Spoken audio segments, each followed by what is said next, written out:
Reading Lesson September 16th, 2020. Readers ask and answer questions about details in their non-fiction book. We are identifying, asking, and answering questions. Yesterday you focused on fiction books. Today we will focus on non-fiction. Non-fiction means that it is true. If you want to be successful as a reader today, then you need to wonder about your nonfiction topic. Ask yourself questions about the book while you are reading. Then find the answers in the details of the book. Here's some good question words to get you started. Who? When? Where? Why? What? How? These will lead to questions that hopefully you will find the answers to in your text. What do you know about owls? Let's read a short text about owls and think about some questions we may have. Here's some questions you may think of as you are reading. Where do owls live? What do owls look like? What does nocturnal mean? Do owls have enemies?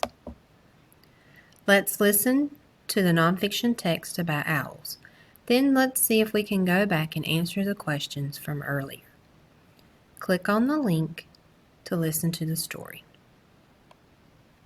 When you are finished, go to the next slide. Where do owls live? What do owls look like? What does nocturnal mean? What hunts owls? Here are the answers that were in the book. Owls live all over the world in bird nests or trees. Owls come in all sizes.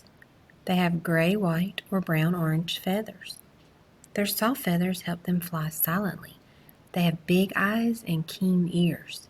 That means they can hear soft noises from far away. Nocturnal means they are awake at night and sleep during the day. And owls' enemies include large birds and cats. Watch out, cats. Bonus, what do you think this is? It's actually owl poop. My son was asked to dissect this with his 5th grade class, and he discovered that this owl had eaten a shrew and some of the bones were still inside there. Pretty cool, huh?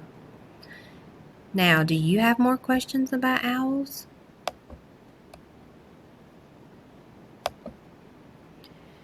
As you read, think and wonder. Wonder will lead to learning.